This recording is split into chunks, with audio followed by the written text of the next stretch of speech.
Hello. I am going to start off this live because I'm alone with a little bit of music. Because the beginning of an IG live is always just a touch awkward, and I thought, how could I make this more awkward? I should dance. That's exactly what I thought about this whole situation. But also because there are things to celebrate. So let's pump up the jam, ladies. I'm excited. Promise this won't last long. We can get through it. Okay, there's a few folks here, so I'll stop the dancing. But I am playing Pump Up the Jams because I want to talk about something happy today. I want to talk to this community about this idea that your voice matters. I want to remind you that your voice matters. Why are we pumping up the jams? So many of you were celebrating with us this week about the refugee ceiling being raised.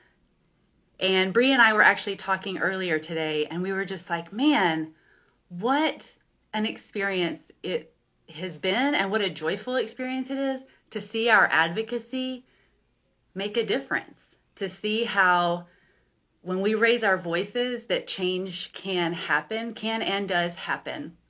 And I think this is in some ways such a foreign concept to me, and I'll get to that in a minute, but we often will use language like your voice matters and speaking up is important. Many of you are going through our Bible study right now of bold and brave, and we talk about how important it is to have that boldness and that bravery on behalf of the vulnerable. And this most recent experience around the refugee ceiling was where we saw that really play out. And if you haven't been following that news or you're new to the community, let me just say that there was the 2021 refugee ceiling was set at the historic low of 15,000. And when there was a change in the administration, President Biden made a promise that that would be raised, and then walked that promise back about maybe a month ago now. And then due to the outcry from leaders and women and people of faith, saying, whoa, whoa, whoa, you made a promise to protect refugees. Let's see you keep your word. That was walked back almost immediately that same day, saying, well, okay, we'll get back to you. And then earlier this week, the ceiling was officially raised. And we watched that happen in part because of the response that the administration heard from people of faith saying, this is important to us and we want to see you act. And we saw that a few years ago with family separation. I think in this community in particular, that was an issue. It was one of the first times really where there was just this need to respond and to speak up. And we saw the administration hear that and make a change in the policy. Many, many years ago, I was in a job interview and they were asking me about, I was going to be working with a lot of immigrant families. I was working in a lot of issues related to urban issues, homelessness and different things like that. And they asked me a little bit about kind of what I thought about politics. And my response was like, well, I don't really like to get involved that way. That's not me. I want to kind of stay out of that fray. I just want to love people. And I think these experiences, there's a couple of things that I've gleaned from kind of watching these advocacy experiences unfold, is that sometimes one of the ways that we love people is by advocating for policy that protects them, that encourages their flourishing, that makes it possible for them to be safe and happy and healthy. And so that can be a way that we love our neighbors, is through that advocacy, right?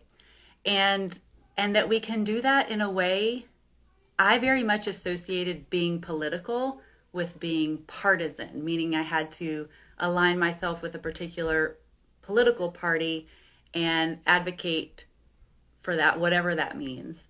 And I think when we look at advocacy through individual issues, it allows us to say, can you hear my kids just ransacking the house behind me?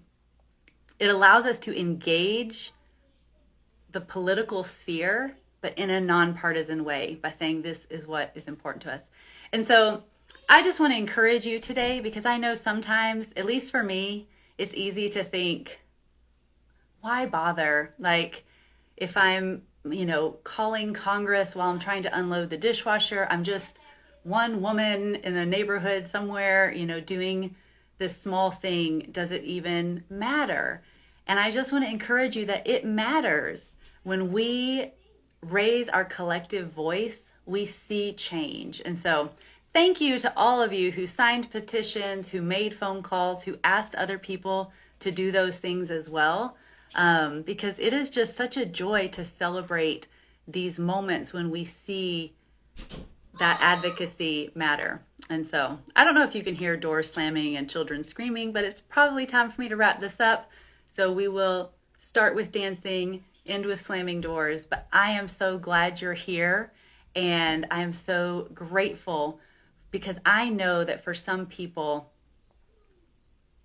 that was a big lift. It was a first time. It was a new thing to be able to say, I'm going to raise my voice. I'm going to speak up.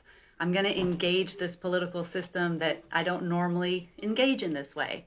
And so it's encouraging to see our voices have an impact. So your voice matters. I'm glad you're here. Thank you for engaging in these important ways. It makes a difference. All right, we'll see you later.